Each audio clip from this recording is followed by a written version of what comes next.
होता है जो नर्मदा जी के मध्य में पहुंचकर वहां से कंकर रूपी शंकर को लेकर बाहर निकलता है और शिवपिंडी की पूजन पूरा भारत करता है।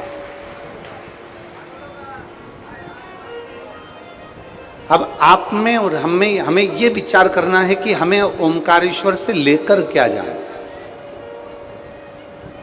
पहले तो 12 ज्योतिर्लिंग का स्मरण कर लो। कहीं काशी विश्वनाथ है, कहीं सोमनाथ है, कहीं मल्लिकार्जुन है, कहीं भीमाशंकर है, कहीं केदारनाथ है, कहीं महाकाल है, कहीं बैजनाथ है,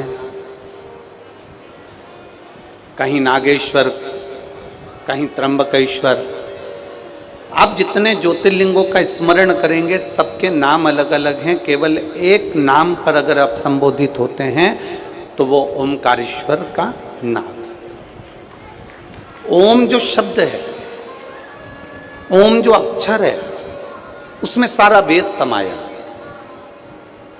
ओम में सारा वेद है, सारी पुराणे हैं, सारा शास्त्र है, सारा ज्ञान है, जल है, अग्नि है, तरंग है, वायु है, पृथ्वी है, आकाश है, जल है, सब कुछ ओम में है। 33 कोटि देवता सब ओम के अंतर्गत समाये हुए।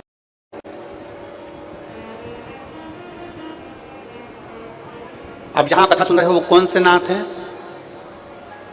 ओमकारनाथ। जम के बोलो, कौन से नाथ? ओमकारनाथ। क्या नाम है यहाँ का? ओमकारेश्वर। शिव महापुराण की कथा कहती है किसी समाज का यदि सम्मान करना है,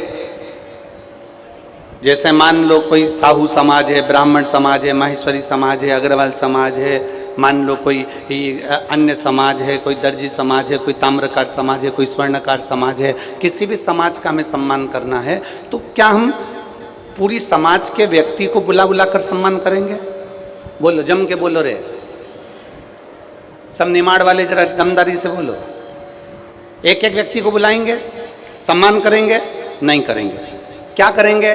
उस समाज के अध्यक्ष को बुलाएंगे, शाल पहनाएंगे, माला पहनाएंगे, सम्मान कर देंगे। उस समाज के अध्यक्ष का सम्मान हो गया, मतलब सबका सम्मान हो गया। उसी तरह शिव महापुराण की कथा कहती है 12 ज्योतिर्लिंग का नाम का उच्चारण ना कर पाओ, 12 ज्योतिर्लिंग तक ना पहुंच पाओ तो केवल ओमकारेश्वर नाम का उच्चारण कर लेने से सारे ज्योतिर्लिंग को प्रणाम हो जाए।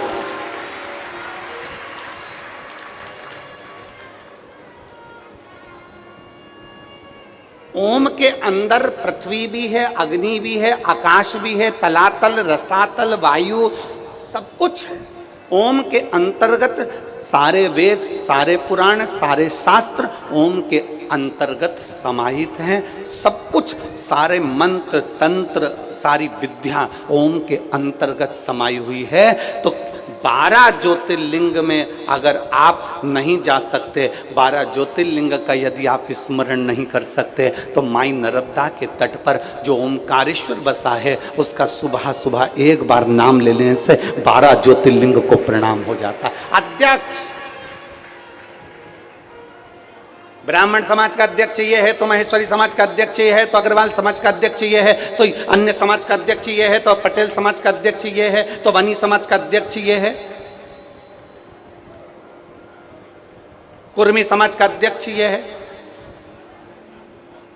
सारे समाज के अध्यक्ष को ढूंढोगे, उनको तुम साल श्रीफल उड़ाओगे तो पूरी समाज का सम्मान हो जाता है। उसी तरह 12 ज्योतिर्लिंग में से एक ज्योतिर्लिंग ओमकारेश्वर का मात्र स्मरण करो तो 12 ज्योतिर्लिंग का पुण्य फल हमारे खाते में आ जाता। अब जरा किस्मत देखिए तुम्हारी कितनी प्रबल किस्मत है। जिस ओमकारेश्वर का मात्र नाम लेने से 12 ज्योतिर्लिंग के अध्यक्ष के भाव से उनको प्रणाम होने पर पूरे 12 ज्योतिर्लिंग को नमन हो जाता है, तो तुम कितने किस्मत वाले हो रहे। जरा विचार तो करो कि 12 ज्योतिर्लिंग में से एक ज्योतिर्लिंग ओमकारेश्वर में बैठकर कथा सुन रहा है, बैठकर कथा सुन रहा है। ये भाग्य आपका। बाबा देवादिदेव महादेव की पवित्र भूमि, माँ नर्मदा जी का पवित्र तट, ओमकारेश्वर धाम की इस पवित्र भूमि को नमन करते हुए आज कथा के प्रथम दिवस में प्रवेश कर रहे हैं। भगवान ओमकारेश्वर ओमकारनाथ जी की कृपा, माई नर्मदा की बड़ी करुणा, जो आप और हमको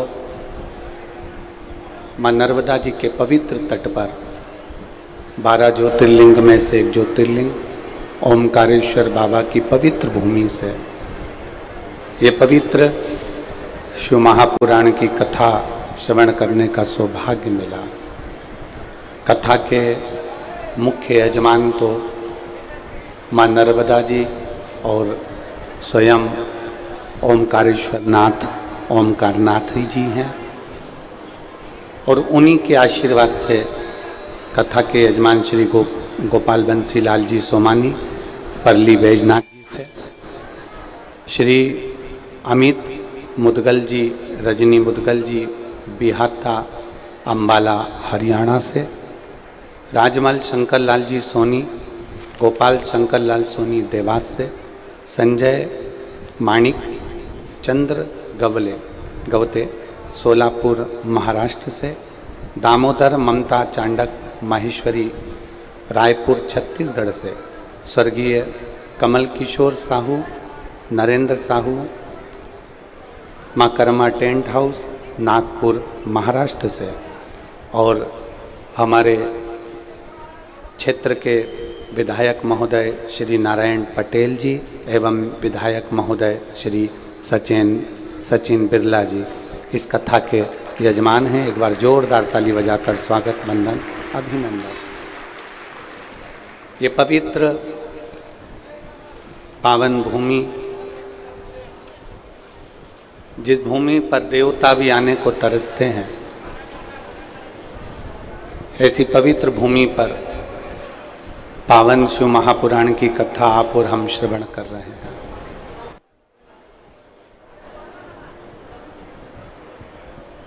कोटि कोटि जन्म मानव शरीर के निकल जाते हैं, ना जाने कितने जन्म और मृत्यु के प्रपंच से हम बाहर निकलते हैं, तब जाकर माँ नर्मदा जी के तट पर बैठकर शिव महापुराण की कथा सुनने का सौभाग्य प्राप्त होता है। आप सब अपने अपने घर जब जाओ तो राई नौन से नजर उतरवा लेना, क्योंकि कोई तो पुण्य आपके पूर्वजों का हुआ होगा और कोई पुण्य माँ नर्मदा जी के तट पर बसे इस गांव का हुआ होगा, जो इस पवित्र कथा को आप और हम श्रवण कर रहे हैं। ओमकारेश्वर बाबा और ममलेश्वर बाबा, इन दोनों को जिस स्थान पर लाकर मिलाया जाता है वो ये गांव है जहां पर शिव महापुराण की कथा का वाचन हो रहा है।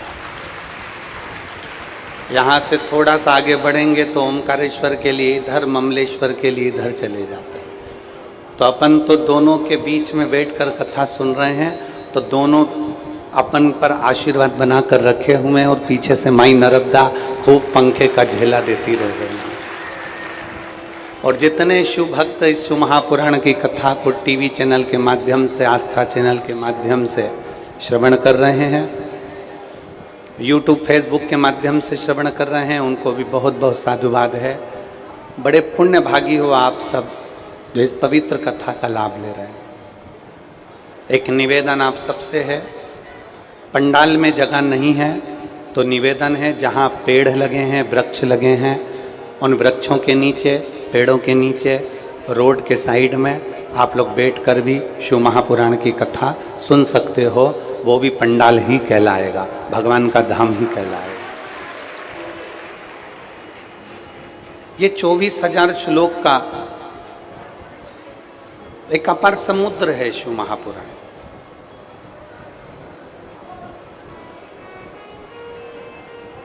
समुद्र का और मां नर्मदा जी का पुराना संबंध रहा, बहुत पुराना।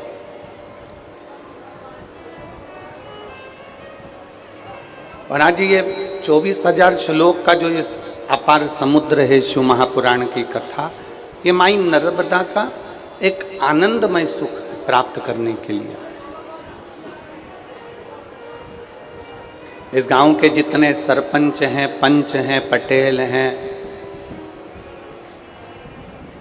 कार्यकर्ता हैं, आयो शरण तिहार शंभु तार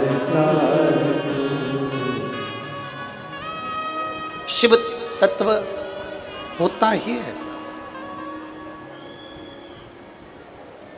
शिव की कृपा आप और हम, उसी की करुणा से, उसी की दया से,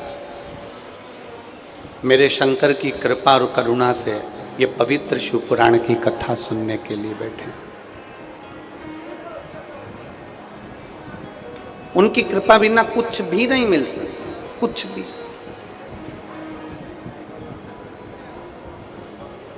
आप इतनी दूर चलकर आए हो ना, आप जब पैदल पैदल आ रहे थे तो हमको ऐसा लग रहा था जैसे माई नर्मदा जी की पंचकोसी यात्रा कर रहे हैं। सिर पर बैग, बाजू में बच्चे, बूढ़ी बूढ़ी माँ, जय ओमकार जय ओमकार जय ओमकार, माई नर्मदे हर, माई नर्मदे हर, माई नर्मदे हर कहती कहती ऐसी चली जा रही थी जैसे ऐसा लग रहा था कि मेरी माई नर्मदा की कोई परिक्रमा करने के लिए मेरे ओमकारेश्वर बाबा के चरणों में जा रहा हूं। इतने भाव से आप लोग जा रहे थे, इतने भाव। और ये आप सभी के श्रद्धा और विश्वास का प्रतीक है। तुलसी बाबा ने तो रामचरितमानस में शंकर भगवान को विश्वास ही कहा, शंकर विश्वास रूपिण, शिव विश्वास ही है। और जिसके हृदय में विश्वास पूरा दृढ़ हो जाता है, जिसके हृदय में भरोसा पूरा पक्का हो जाता है, विश्वास पूर्ण हो जाता है, मेरे देवाधिदेव महादेव को मिलने में देरी नहीं होती। महादेव मिलते जरूर हैं, उनको प्राप्त जरूर होते। और शंभु शरणे मांगू घड़ी रे, दुख काटो दया करीने दर्शन आपो। शिव कथा कहती है, जब त्रिपुंडधारी, त्रिनेत्रधारी, त्रिशूलधारी जब हमारे हृदय में प्रवेश करता है ना, जब त्रिपुंडधारी हमारे हृदय में जब प्रवेश करता है ना, तो सबसे पहले हमारी तृष्णा को समाप्त कर देता है। हमारे भीतर की जो तृष्णा है उसको समाप्त कर देता है।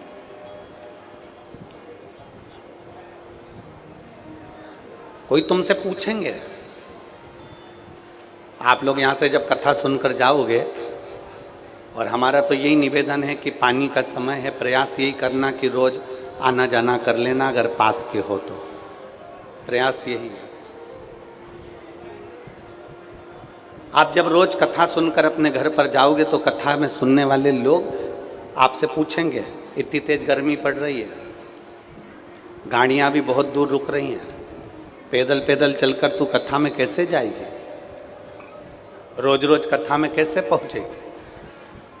तुम्हें ये नहीं कहना है कि मेरे में हिम्मत है तो मैं चली जाऊंगी, मेरे में बल है तो मैं पहुंच जाऊंगी, मैं वहां तक चली, ना ना ना।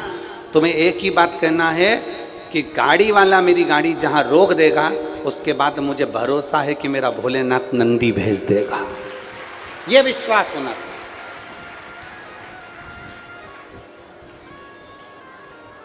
मैंने उसके मंदिर की सेवा करी है, मैंने उसके मंदिर की चाकरी करी है, मैंने उसके मंदिर की विनती करी है, मैंने उसके मंदिर में दीप जलाया।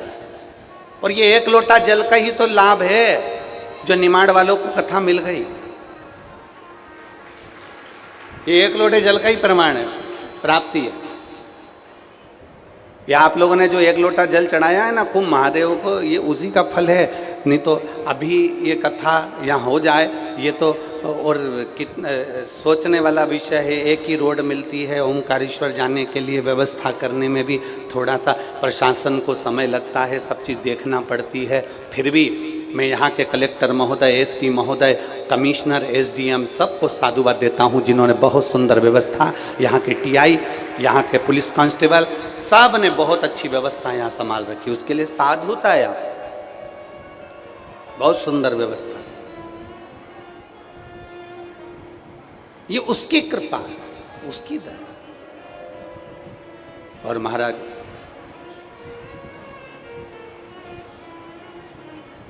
आप जितना शिव को भजोगे, आप जितना शंकर का स्मरण करोगे, आप इतने लाखों की संख्या में आए हो, तुम जितने पंडाल में बैठे हो उससे ज्यादा रोड पर जितने पेड़ लगे हैं उनके पेड़ के नीचे लोग बैठे हैं। आप जितने पंडालों के अंदर बैठे हो, पंडालों से ज्यादा लोग रोड के ऊपर पेड़ों के नीचे बैठे हैं, दरी बिछा बिछा के, वृक्षों के नीचे। आप जो लाखों की संख्या में पहुंचे हो, आप यहां किसी से कुछ पाने के लिए नहीं आए। आप यहां केवल 7 दिन की शिव महापुराण में भगवान देवाधिदेव महादेव से अपने दिल की बात कहने के लिए आए हो, उसको अपना दुखड़ा, अपने मन की बात बताने के लिए आए हो। और बताओ, समाज की कितनी गतिविधियां होती है, समाज के अध्यक्ष को बताना पड़ता है।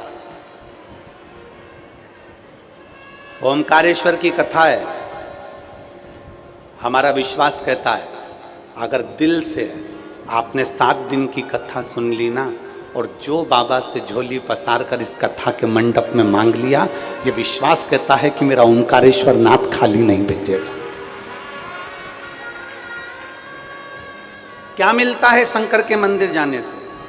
क्या प्राप्त होता है शंकर के मंदिर में सफाई करने से? क्या मिलता है शिव जी के मंदिर में झाड़ू लगाने से? क्या मिलता है शंकर के मंदिर में सफाई करने से? एक कथा आती है नरसिंह पुराण की। नरसिंह पुराण की कथा में एक बहुरोमा नाम का दैत्य था। नरसिंह पुराण की कथा कहती है एक बहुरोमा नाम का एक दैत्य था, असुर था, राक्षस था। ये असुर नहीं था, ये पूर्व समय में एक चंद्रवंशी राजा था जिसका नाम जयध्वज था।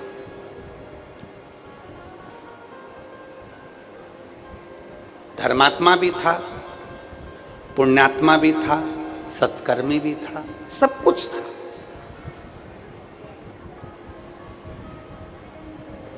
जयध्वज चंद्रवंशी एक राजा था,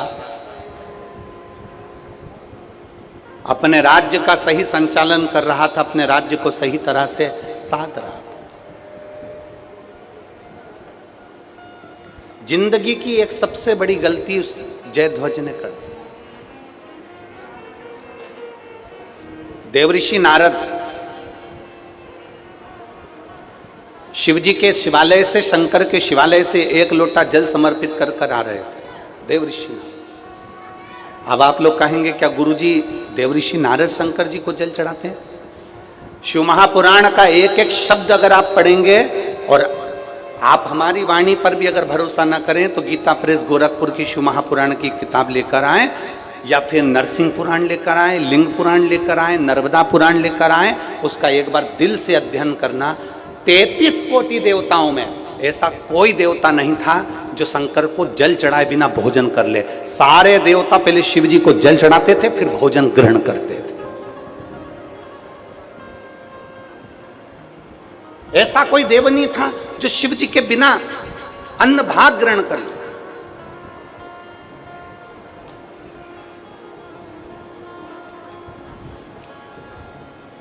आप में से कितने लोग हैं जो शंकर जी के मंदिर में 1 लोटा जल चढ़ाते? जरा हाथ उठाओ तो जरा। बहुत सारे। धर लो, वापिस धर लो, धर लो।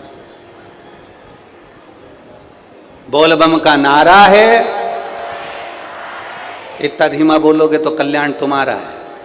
अच्छे से बोलो, बोल बम का नारा है। हाँ, ऐसे बोला करो। अब पहले हम शुरू में तो सबसे बुलवाते थे, दोनों हाथ उठाकर बोलो हर हर। पहले हम ऐसा बुलवाते थे और हम कहते भी थे, दीनबंधु दयालु दया कीजिए, जो दोनों हाथ उठाकर हर हर महादेव नहीं बोले उसको उठा लीजिए। पहले हम ऐसा बोलते थे, तो लोगों ने हमको जैसे पत्र लिखकर भेजते हैं ऐसे पत्र लिखकर भेज दिया, गुरुजी हम आपकी कथा हेडफोन लगाकर गाड़ी पर चलते चलते सुनते हैं, और जब आप जैसे ही बोलते हो कि दीनबंधु दयालु दया कीजिए, जो हर हर महादेव नहीं बोले उसको उठा लीजिए, तो हमें गाड़ी खड़ी करना पड़ती है और दोनों हाथ से हर हर महादेव बोलना पड़ता है। जब हम चिल्लाकर हर हर महादेव बोलते हैं तो आसपास के गाड़ी वाले हमारे फोटो खींचते हैं, हमारा वीडियो बनाते हैं कि इसको क्या हो गया, कोई हवा ववा लग गई क्या, इसको पागल वागल हो गया। अब वो हेडफोन तो लगा है और उसमें हम हर हर महादेव बोलें तो लोग उसका हमको देख के हंसते हैं। तो आपसे निवेदन है कि आप ये बोलना बंद कर दो। तब से हमने बंद कर दिया कि दीनबंधु दयालु दया कीजिए, जो हर हर महादेव नहीं बोले उसको उठा लीजिए। तब से हमने बंद कर दिया। हम तो एक ही चीज बोलते हैं, अब बोल बम का नारा है, सारी समस्या का हल, एक लोटा जल। रोज प्रतिदिन मंदिर जाओ।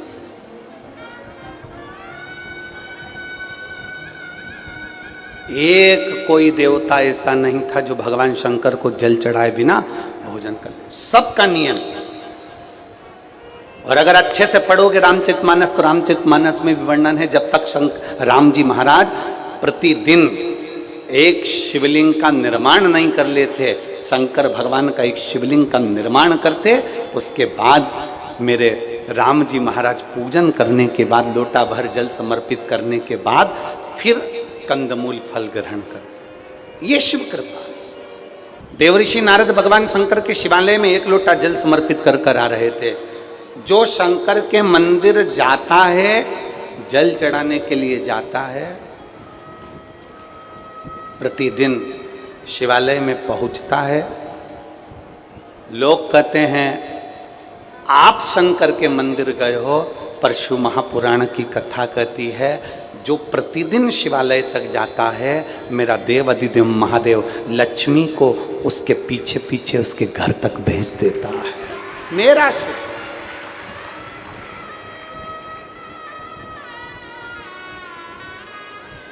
शायद इसीलिए एक पत्र कल भी भेजिए, पत्र के साथ साथ हो, ठीक। ओमकारेश्वर वाले हैं, कुछ भी कर सकते हैं।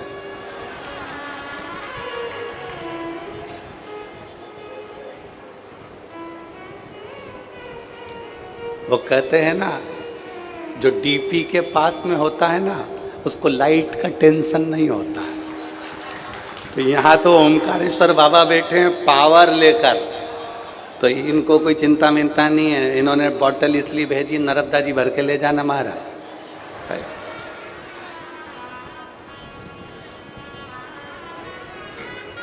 अच्छा, उन्होंने लिखा भी है, देखो, एक बॉटल आपके लिए लाई हूं, गर्मी बहुत तेज है, पानी पीते रहना। अब आगे पत्र। मेरा नाम सुधा विश्वकर्मा है, मेरी उम्र 65 साल है। मैं महाराष्ट्र महाड़ रायगढ़ से हूँ। कहीं बैठी हैं? कहीं बैठी हो तो हाथ हिलाइएगा। अगर कहीं बैठी हो तो हाथ हिलाइएगा।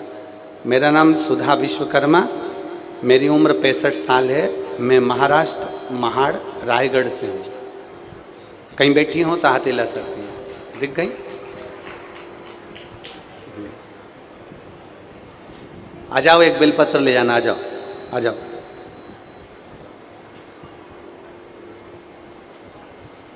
मैं 4 साल से आपकी कथा सुन रही हूँ। मैं बाबा की कृपा से सब अच्छा चल रहा था। मेरी बहू के एक गांठ हो गई थी। डॉक्टर से जांच कराने पे पता चला कि कैंसर की गांठ है। उसको कैंसर हो गया और कैंसर हुआ। उसका 2 साल का बच्चा है। हम बहुत घबरा गए थे। डॉक्टर ने ऑपरेशन के लिए कहा। और ऑपरेशन के लिए कहा तो हमने उसे ऑपरेशन का बोल भी दिया। ऑपरेशन हुआ, परंतु उसको आराम नहीं लगा।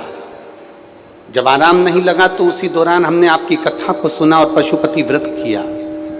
आंवले के वृक्ष वाला उपाय 9:15 वाला उपाय करना प्रारंभ करा। जब उसको ऑपरेशन के बाद भी आराम नहीं लग पाया, फिर हमने शंकर की शरण ली और शिव भगवान से प्रार्थना कर 9:15 वाला उपाय और आंवले वाला उपाय करना प्रारंभ करा। और बाबा की ऐसी कृपा हुई कि आज मेरी बहू पूर्ण तरह से ठीक हो गई। मैं बाबा को प्रणाम करने के लिए यहाँ एक शिव तत्व, एक शंकर ओघड़ी,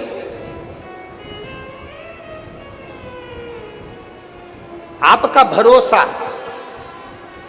आपका विश्वास, आपकी दृढ़ता एक पूर्णता में होना चाहिए।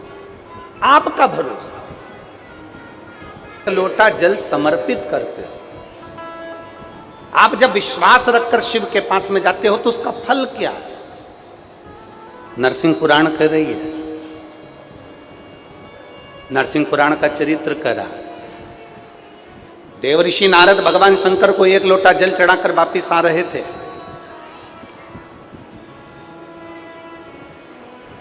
और चंद्रवंशी राजा जयध्वज बैठे हुए थे।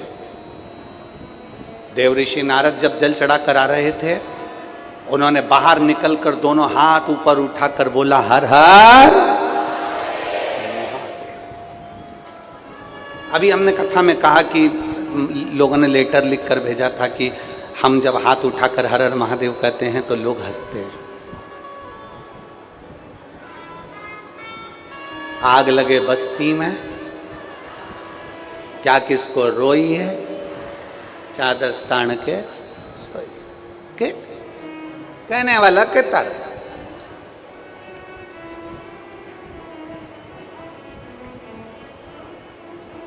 कोई कितना ही के, उससे कोई फर्क नहीं।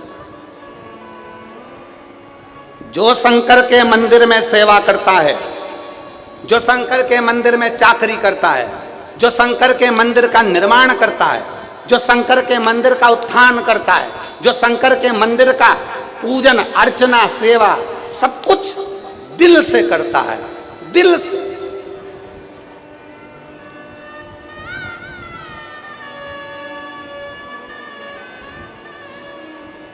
जो शंकर के मंदिर की अर्चना आराम, जो शिव के मंदिर का उत्थान करता है, शंकर के मंदिर का निर्माण करता है, शिव मंदिर की सफाई करता है, जो शंकर के मंदिर की चाकरी करता है, जो शंकर के मंदिर को आनंदित करता है, वो दुनिया में कभी नीचे नहीं आ सकता।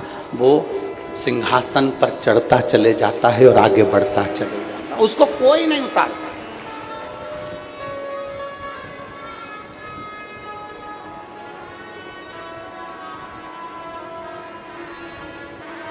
और जी देखो, ये तो सीधी सीधी बात है। तुम शंकर के हो जाओ, जब शंकर तुम्हारा होता है ना तो आनंद की अनुभूति हो जाती है।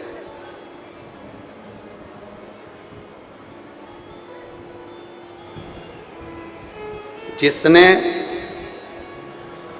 काशी के लिए सोचा, जिसने उज्जैन महाकाल के लिए विचार करा, जिसने ओमकारेश्वर के लिए विचार करा, जिसने केदारेश्वर के लिए विचार करा, जिसने शंकर के मंदिरों को सफाई करवाई, उसका निर्माण करवाया, उसका उत्थान करवाया, वो आज तीसरी बार कुर्सी पर बैठ गया।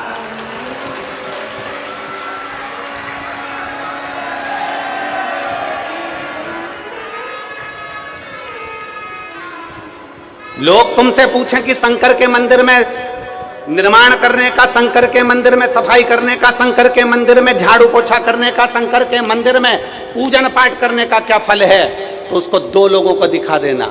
एक हमारे राष्ट्रपति को दिखाना, जो शंकर के मंदिर में झाड़ू लगाती थी, पोछा लगाती थी, और वो आज राष्ट्रपति के पद पर विराजमान है।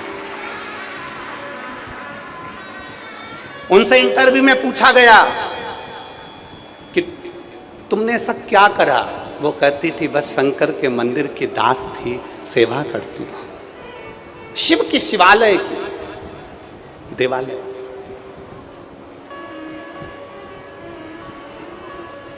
जयध्वज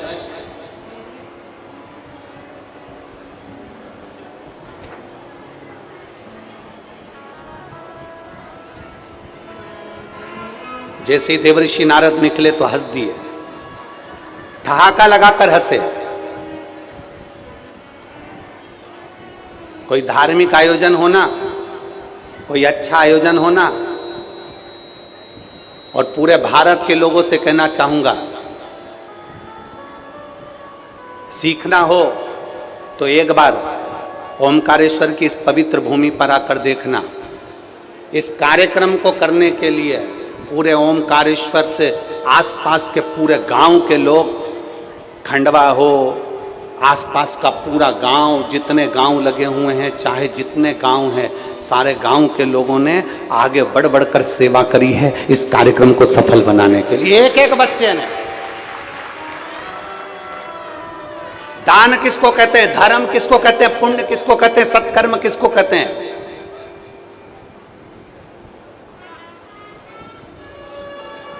कभी मौका मिले तो एक बार ओमकारेश्वर साइड में आकर देखना कि यहां के लोगों का दान पुण्य धर्म क्या है, इनका प्रेम, इनकी स्नेह क्या है। कभी मौका मिले। शिव के भक्त पर दुनिया हंसती है। देवर्षि नारद आ रहे थे जल चढ़ाकर, उन्होंने दोनों हाथ उठाकर कह दिया हर हर।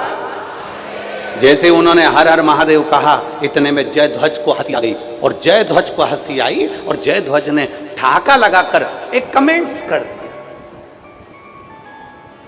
उंगली उठा दी, एक शब्द कह दिया। जयध्वज कहने लगे देवर्षि नारद को भी जल चढ़ाने की जरूरत पड़ गई। जब आप देवादिदेव महादेव को जल चढ़ाने के लिए जाओगे ना, तो लोग बाग ताने दिए बिगर नहीं रह सकते, उनका काम है ताना देना। हमने पहले भी कथा में कहा, तुम रोज रोज मंदिर चली जाओ, रोज रोज शंकर जी पे जल चढ़ाने चली जाओ, तो लोग कह देंगे ये आ गई सियोर वाले महाराज की चेली।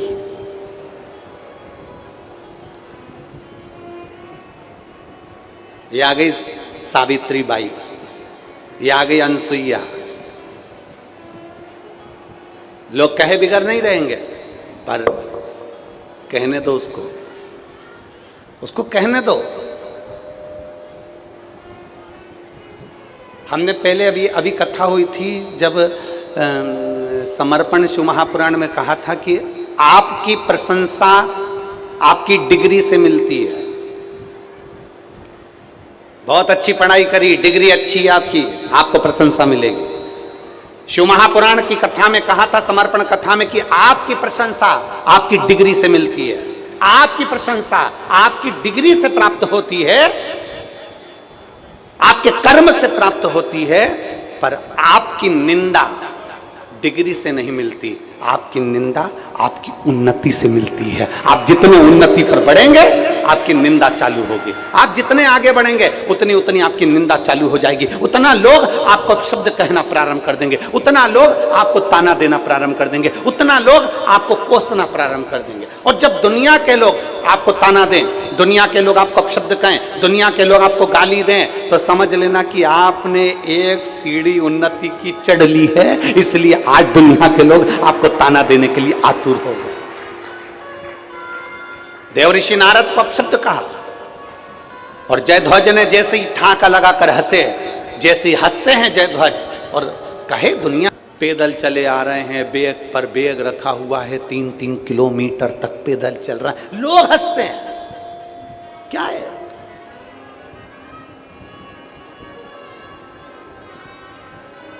क्या है ऐसा शिव पुराण में? ना किसी के यहाँ पर जाकर निमंत्रण दिया जाता है, ना किसी के यहाँ पीले चावल दिए जाते हैं, ना किसी के यहाँ जाकर कहा जाता है कि आप आना।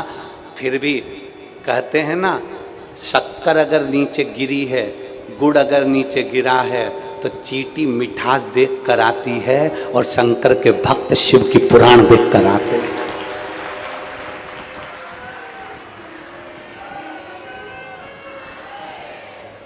शिव के भक्त शिव के लिए आते। और क्या लेंगे, क्या पाएंगे, कितना लेकर जाएंगे?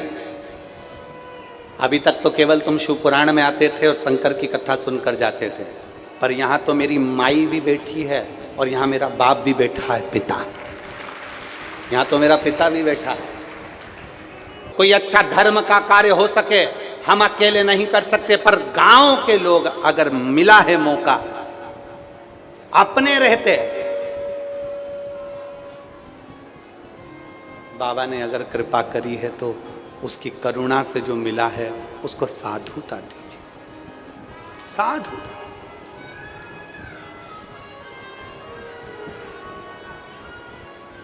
हंस दिए। जयध्वज को हंसी आ गई, और जयध्वज को हंसी आई तो देवऋषि नारद के हाथ में शंकर जी को चढ़ाने वाला लोटे का जल था। हाथ में जल लेकर कहा, रे जयध्वज तू मेरे ऊपर हंस रहा है, मैं तुझे श्राप देता हूं, राक्षस की योनि पड़ेगी तेरी। श्राप देते ही वो बहुरोमा नाम का असुर बन गया, राक्षस बन गया, असुर। शिव महापुराण की विद्येश्वर संहिता में लिखा है, कोई शंकर को जल चढ़ाने जाए, कोई शंकर का जल चढ़ाकर आए, आप अपनी दुकान पर बैठे हो और जल चढ़ाने नहीं जा सकते, आप अपने व्यापार में लीन हो, जल चढ़ाने नहीं जा सकते, आप शंकर के मंदिर तक नहीं जा सकते। तो शिव महापुराण की विद्येश्वर संहिता कहती है, अगर कोई शिव के मंदिर में जल चढ़ाने जाए, लौट कर आए जाए, अगर उसके मुख का भी अगर आप दर्शन कर लो तो जल चढ़ाने का पुण्य फल प्राप्त हो जाए। केवल मुख का दर्शन,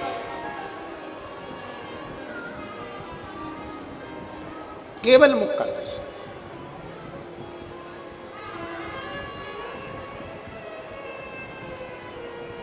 कितना सुंदर लिखा है कि अगर शिव महापुराण की कथा सुनकर कोई जा रहा हो, उसका दर्शन हो जाए, शिव महापुराण की कथा श्रवण कर कर कोई आ रहा हो, उसका दर्शन हो जाए, शंकर को जल चढ़ाकर कोई आ रहा हो, उसका दर्शन हो जाए, शंकर को जल चढ़ाने कोई जा रहा हो, उसका दर्शन हो जाए, तो इस शरीर से अगर कोई पाप हो भी गया है तो शिव महापुराण कहती है वो पाप भी समाप्त हो जाता है। पाप समाप्त। असुर बन गए, बहुरोमा राक्षस बन गए, असुर बन गए। विचार करा मैं करूं क्या? असुर हूं, राक्षस हूं, क्या कर सकता हूं? देवऋषि नारद के चरण पकड़ लिए, आप उत्तर दीजिए कि मेरा कल्याण कैसे होगा, मेरा उद्धार कैसे होगा। शिव महापुराण की कथा नरसिंह पुराण में बहुरोमा का चरित्र लिखा हुआ है। नरसिंह पुराण में वर्णन आता है, देवऋषि नारद ने कहा, जिस दिन शंकर के मंदिर की चौखट के बाहर बैठे रहना, कोई अगर मंदिर में सफाई कर रहा होगा, उसके कपड़ा निचोड़ रहा होगा, उस कपड़े का अगर छींटा भी तेरे शरीर पर पड़ गया, उसी दिन तेरा कल्याण हो जाएगा, उसी दिन उद्धार।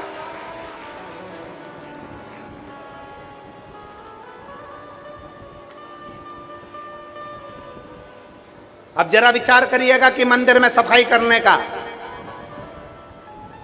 मंदिर को साफ करने का, मंदिर में झाड़ू लगाने का, मंदिर को सफाई करने के बाद कपड़ा मात्र निचोड़ा, उसका पानी का छींटा भी उस असुर पर पड़ गया तो उसका कल्याण हो जाएगा। ये देवऋषि नारद कह रहे हैं।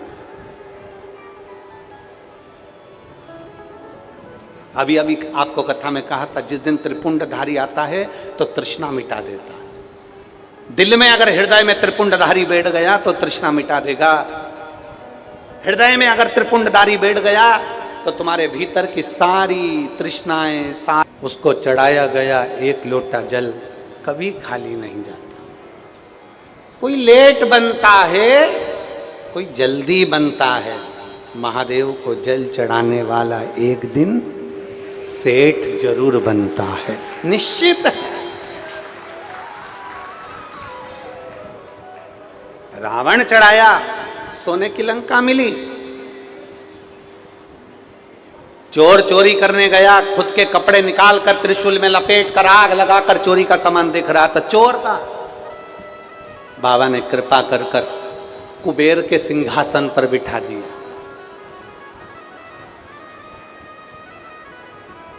शिव कृपा है। ऐसा कौन जिसको नहीं दिया मेरे बाबा? ऐसा कौन जिसको मेरा शंकर, मेरे ओघड़दानी, मेरे बाबा नहीं दिए? ऐसा कौन? सबको।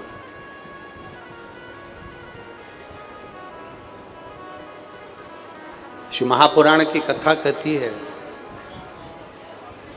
बहुरोमा दैत्य। नरसिंह पुराण की कथा कहती है, बहुरोमा दैत्य शंकर के शिवालय के बाहर, मंदिर के बाहर बैठ गया।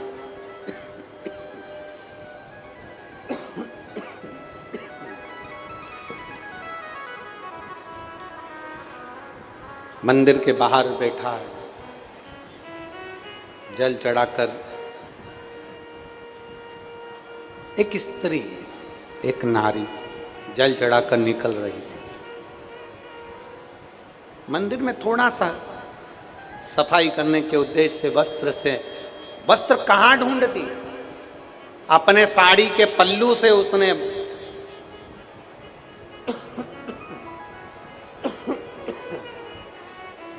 अपने साड़ी के पल्लू से उसने आंगन को साफ किया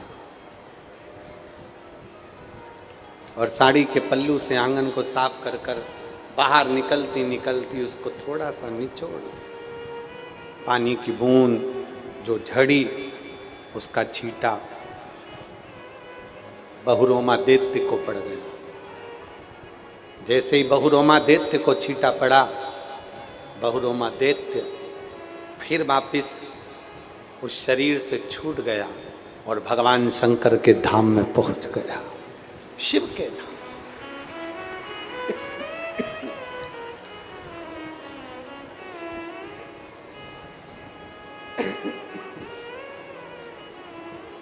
भगवान शिव जी के धाम में पहुंच गए बहुरोमा।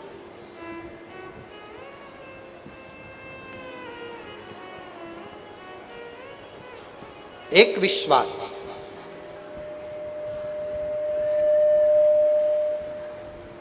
एक भरोसा,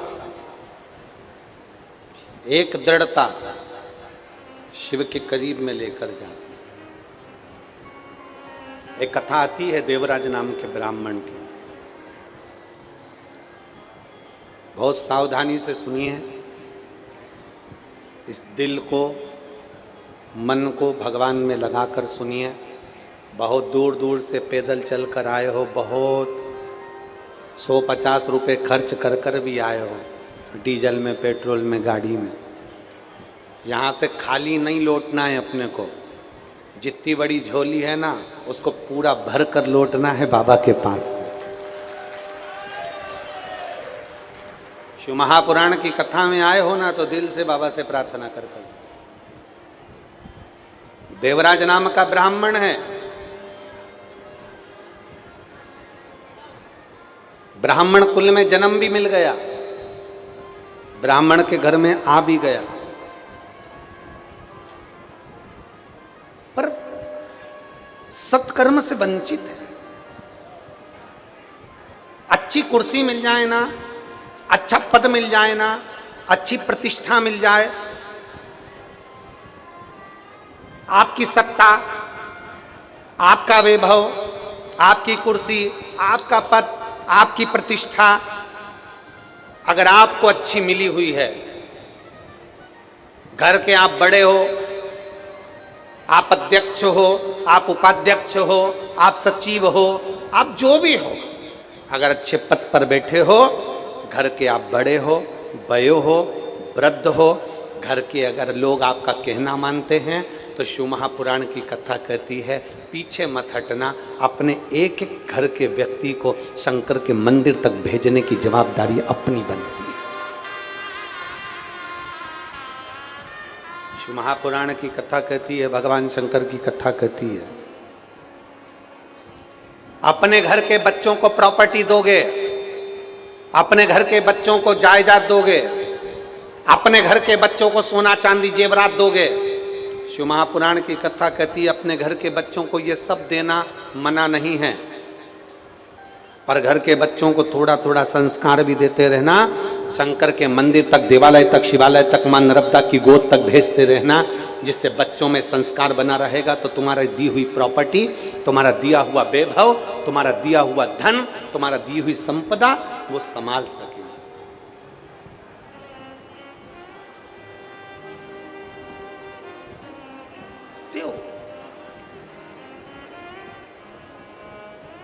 कई लोग कहते हैं गुरुजी हम बड़े दुखी हैं, हम समझ में नहीं आता हमारा दुख क्या। गुरुजी हम बड़े तकलीफ में, समझ में नहीं आता। एक भरोसा पक्का तो करो। एक पत्र है, देखिए।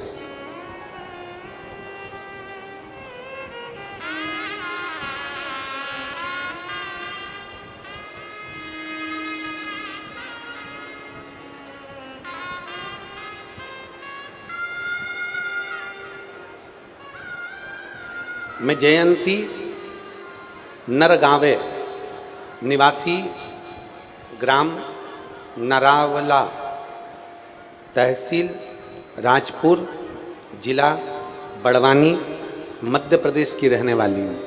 कहीं बैठी हो तो हाथ हिलाइएगा। अगर कहीं बैठी हो तो हाथ हिलाइएगा। मैं जयंती नरगांवे निवासी, ग्राम नरावला, तहसील राजपुर, जिला बड़वानी, मध्य प्रदेश की निवासी हूँ। कहीं बैठी हैं? आप ही हैं? श्री शिवाय नमस्तुभ्यं। एक बार वापिस हाथ हिला दो। आ जाओ, एक बेलपत्र ले जाना, आ जाओ। मैं महादेव की कथा का क्या गुणगान करूं गुरुदेव, मेरे पास शब्द नहीं।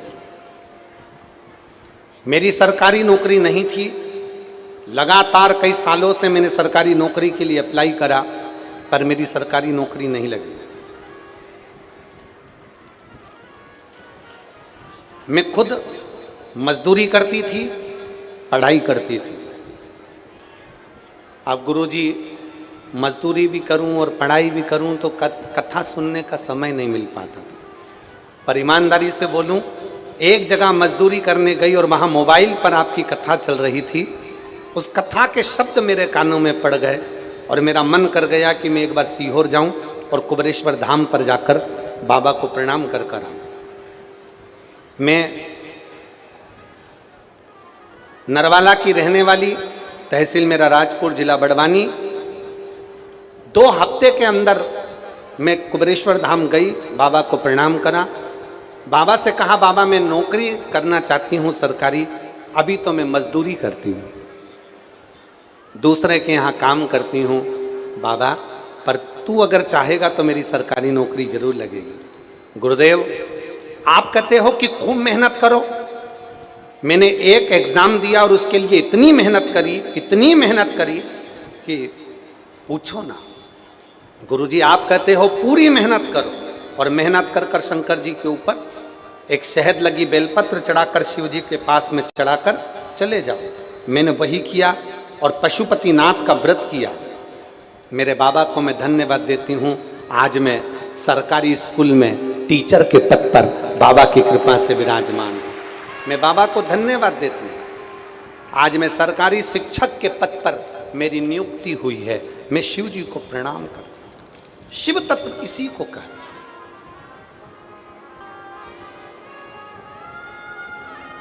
मेरी जीजियों, मेरे जीजाओं,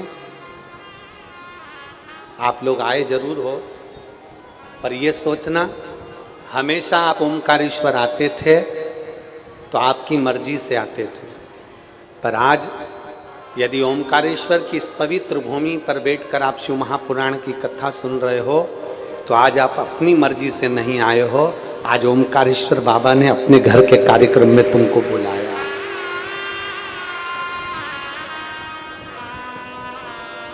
कथा करवाने वाला कौन?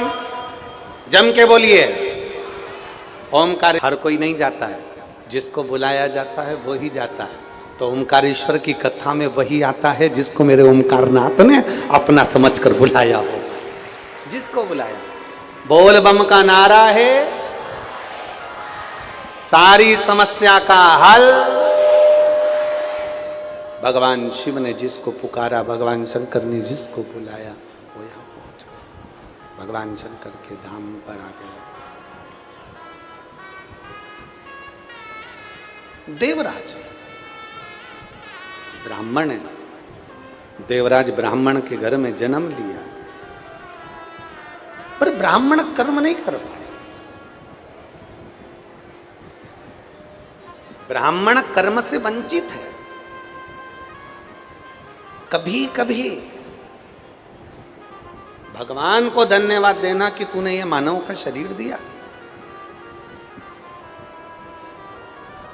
लोग कहते हैं मैं बड़ी दुखी हूं, लोग कहते हैं मैं बड़े तकलीफ में हूं, परंतु भगवान को धन्यवाद देते रहना कि तूने ये शरीर दिया। एक मिठाई और एक दवाई सब लोग खाते हैं। बोलो जम के, बोलो मेरे जीजाओ, खाते हो कि नहीं खाते हो? खाते हो ना जीजियो तुम? मिठाई और दवाई ये दोनों चीज सब खाते हैं, पर दोनों में एक अंतर है। मिठाई अपने मन से खाते हैं, दवाई डॉक्टर के मन से खाते हैं। बोलो सही है कि गलत है? हाँ, तुम में से कोई ऐसा हो जिसकी मर्जी हो, उसको बड़ा शौक हो दवाई खाने का, तो वो निपटा जाता। फिर कई कई माताओं की आदत रहती है रात को सोने से पहले जब तक वो पूरे मुंडे पे बाम नहीं लपेट ले तब तक उसको नींद ही नहीं आए। उसका पति भी 2-4 बार बोल दिया है, पागल हो गई है क्या? सिर दुख रहा है? नहीं। सर्दी हो रही है? नहीं। खांसी चल रही है? नहीं। तो फिर बाम क्यों लगाया? नींद नहीं आ रही। अब बताओ, इसको जब तक ये बाम लपेटे नहीं तब तक इसको नींद आए। और इसमें कई बैठी होगी ऐसी, इनका झोला खोल के देखना, इसमें कहीं नहीं निकलेगा तो बाम की शीशी तो निकलेगी। बोलो बोलो रीजी जो ईमानदारी से बोल दो, हरियो निमाड़ वाली, सही बोलो ईमानदारी से, सही है कि गलत है? हमें बाम की शीशी तो नहीं। और कई कई तो इतनी होशियार कि जनासा भी कई दुखे तो बाम नहीं निकाला। अच्छा, ऐसी होशियार इनका दांत भी दुखे तो बाम घुसड़ लिया। इतनी चतुर चतुर बैठी है। और कथा में भी बाम की शीशी लेके आ गई। और पड़ोसन की दुखी आंख। अच्छा, उसके पास वाली को लग रहा है कि ये कथा में रो रही है, रो नहीं रही है।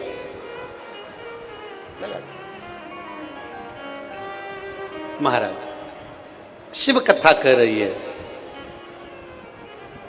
एक मिठाई एक दवाई, दोनों सब खाते हैं। मिठाई अपने मन से खाते हैं और दवाई डॉक्टर के मन से खाते हैं। शिव पुराण कहती है सुख हम अपने मन से भोगते हैं, पर दुख देने वाला वो होता है। कितना देना है, कैसे देना है, किस तरीके से देना है, ये वो जानता है। बस इतना ध्यान लगाकर बैठो कि मिठाई अपने मन से खा सकते हैं, पर दवाई डॉक्टर के मन से। उसी तरह सुख आता है हमारे कर्म के अनुसार, दुख भी आता है हमारे कर्म के अनुसार। दोनों को भोगना है। चाहे तुम हंसकर भोग लो, चाहे तुम बुरा कर रहे हैं, हमें लगता है किसी ने हमारा बुरा कर दिया होगा, किसी ने बंधन कर दिया, किसी ने ये कर दिया, किसी ने वो कर दिया। ना, शिव महापुराण की कथा कहती है कोई तुम्हारा बुरा नहीं कर सकता, अपना बुरा अपन स्वयं करते हैं। अपने कर्म का भोग अपने को स्वयं भोगना है। अपना अच्छा करना है अपने को और अपना बुरा करना है अपने को, ये आपके ऊपर निर्भर करता है। पूरे नर्मदा तटवासियों को, खंडवा, खरगोन, बूंदी, हरसूद और आसपास में बड़वाह वगैरह सारे लोगों को यह मौका मिला है कि अपने नगर के पास में इतने सारे शंकर के भक्त, शिव जी, अभी तक हमने फिर कहा, अभी तक आते थे अपनी मर्जी से। आज अगर इतने सारे शिव भक्त आए हैं तो ये शंकर के मेहमान है। शंकर के मेहमान मतलब अपने मेहमान।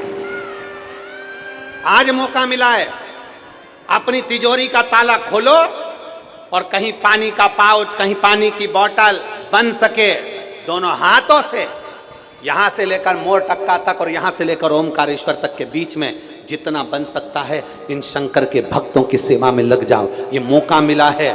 और एक छोटी सी डायरी लो, उस डायरी के एक पन्ने पर लिख कर रखो, 9 तारीख को ओमकारेश्वर में कथा चालू हुई, हमने 9 तारीख को 15 रुपए का पानी पिलाया। वो 15 रुपए का पानी 3 महीने बाद हजारों लाखों में ना चले जाए तो हमको जरूर बताना कि उसका फल मिला कि नहीं। जितना बन सकता है सेवा करो, जितना। और मेरी जीजियों से भी निवेदन है, आप फ्री हो जाओ ना तो वो खंडेलवाल भजन में, खंडेलवाल जो भवन है वहाँ पहले तो भोजन यहीं बन रहा था, हमारे दोनों विधायक होन लगे हुए थे, यहीं पर सारी व्यवस्था करवाई थी। श्री नारायण जी पटेल जी ने और श्री सचिन बिरला जी ने पूरी व्यवस्था यहाँ करवा दी थी। पर पानी आ गया, जमीन गीली हो गई, तो भोजन की व्यवस्था यहाँ 800 मीटर की दूरी पर इसी ओमकारेश्वर रोड पर खंडेलवाल भजन भवन है, उसमें पूरी खंडेलवाल समाज को बहुत बहुत साधुवाद देते हैं जिन्होंने वो तरह से सूख गया। और आखिरी में सूखने के बाद जब वो बेलपत्री का वृक्ष सूख जाता है, वो किसी काम का नहीं रहता, तो लोग उसको कटवाने की सोचते हैं, तोड़ने की सोचते हैं। तो निवेदन है, जो बेलपत्री का वृक्ष जैसे तुलसी का पौधा सूख जाता है, तुलसी का पौधा सूख जाता है तो आप लोग क्या करते हो उसको? बोलो बोलो, जम के बोलो, उसको क्या करते हैं? तुलसी के पौधे,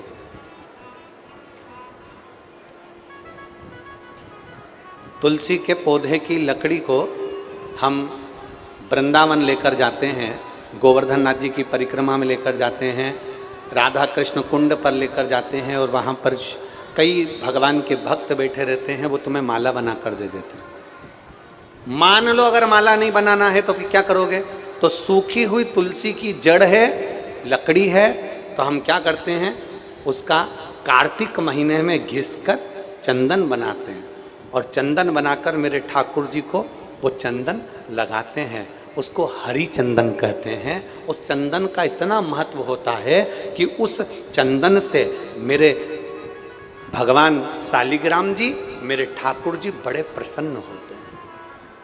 और मान लो तुमने बेलपत्री का वृक्ष है, तुम्हारे नगर में, तुम्हारे मोहल्ले में, तुम्हारे गांव में सूख गया, ना पत्ती आती ना फल आता, पूरा सूख गया, लकड़ी लकड़ी हो गई। अब उसको तुम निकलवा दो, तो कई लोग कहते हैं हम उसको कटवाएं कि ना कटवाएं, उसको निकलवाएं कि ना निकलवाएं, सूख गया वो। प्रयास करना कि हम दूसरा बेलपत्री का वृक्ष लगाएं, और जो सूखा हुआ वृक्ष है, जो कि ना पत्ती है ना कुछ है, बिल्कुल लक्कड़ हो गया, बिल्कुल लक्कड़, फिर उसमें से निकाल कर उसका भी चंदन बनाकर मेरे देव दीदी महादेव का लेपन करना प्रारंभ करो। जो मन की कामना होती है वो पूर्ण होती ही है, पूर्ण होती है। वो शिव शिव है, शंकर ओगड़दानी ओगड़दानी महाराज। देवराज ने विचार करा, मैं क्या करूं, कहां जाऊं, किस स्थान पर जाऊं। और देवराज पहुंचे तो बेलपत्री के वृक्ष के नीचे पहुंच गए। शिव महापुराण की कथा कहती है, एक बेलपत्री के वृक्ष के नीचे से कोई भूलवश भी निकल कर चला जाता है तो 1000 अश्वमेध यज्ञ का फल प्राप्त हो जाता है। भूलवश भी बेलपत्री के वृक्ष की छांव अगर किसी जीव पर पड़ जाती है, यहां तक कहा गया कि बेलपत्री के वृक्ष के नीचे से कोई मुर्दे की अर्थी भी निकल कर चली जाती है तो वो जीव तड़पता नहीं है, उसे पिंडदान की जरूरत नहीं पड़ती, वो शंकर के निवास पर कैलाश में वास करता है।